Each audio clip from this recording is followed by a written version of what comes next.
Welcome back to part 3 of the Down South in Your Mouth Salad with Heather Joy of Perfectly Curated Life and Grace, writer and composer Nolan Williams Jr. So now I have some questions that I want to ask you, and you only get to give me a one-word response. I want it like straight off the dome. Okay. Okay. All right. But you get what you get. Okay, so Beans and Cornbread by Louis Jordan or Soul Food by Goody Mob? Which is the better song? The first. Beans and Cornbread by Louis Jordan. Mm-hmm. Okay. Best food city for my non-foodie who likes food.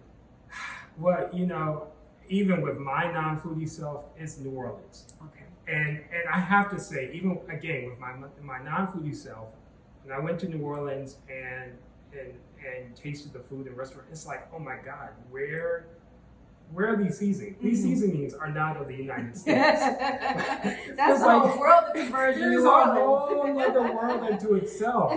It's like, wow, there is a difference. It truly is. I mean, you have Italy and France and Canada and a whole bunch of West Africa all kind of converging in that space. Although I have to say, DC has really emerged as a food town. There's some great restaurants here, and I love eating out. So yeah, there's some great. And it has done it at kind of Mach 10 speed, because 15 years ago, if you don't want a steak, your options were pretty limited. Yeah.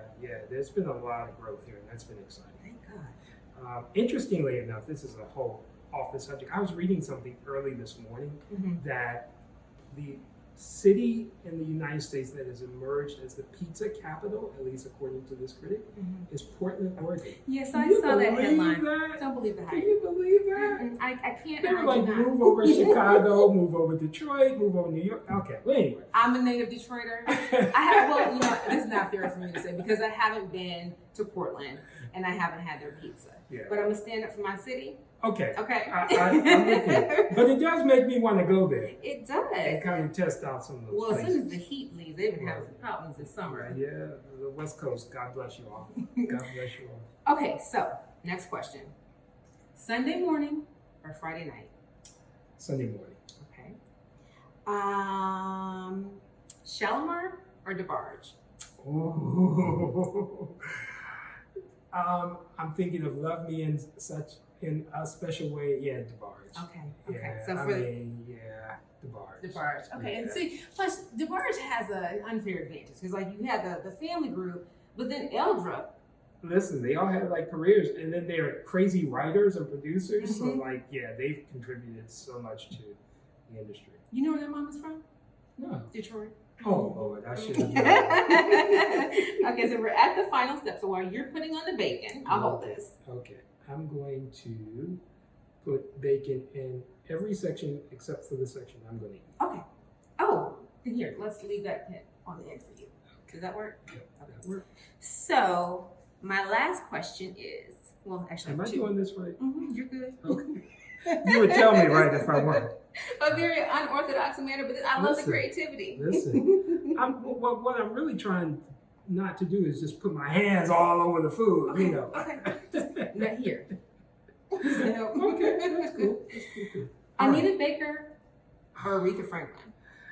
Really? That's an unfair question. Is it? That's an unfair question. They're Two both Detroit ladies?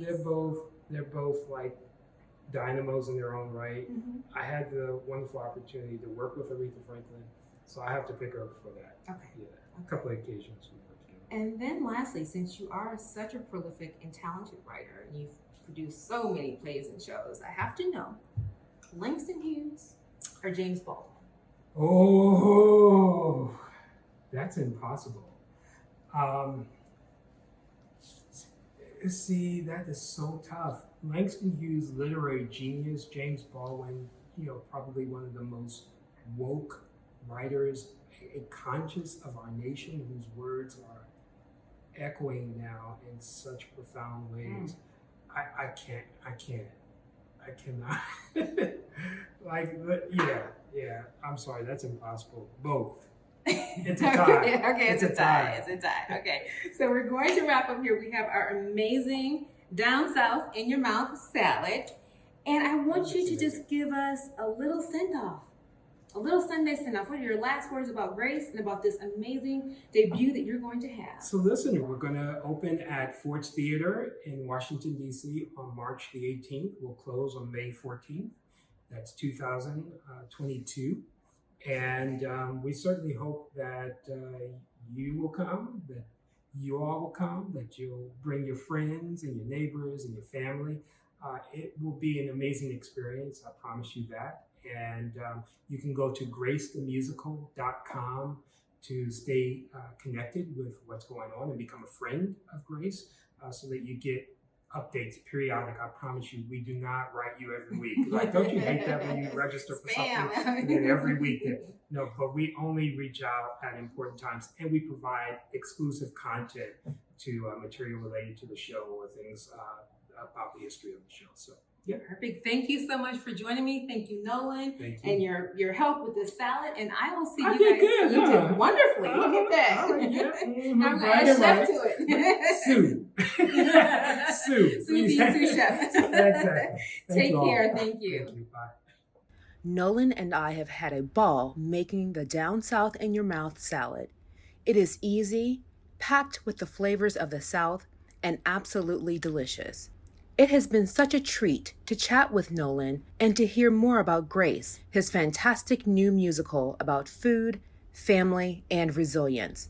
Be sure to visit GraceTheMusical.com to register to be the first in line for tickets for the world premiere of Grace at historic Ford's Theater in Washington, D.C. And I'll see you back here soon, sharing more about Grace and savoring the perfectly curated life.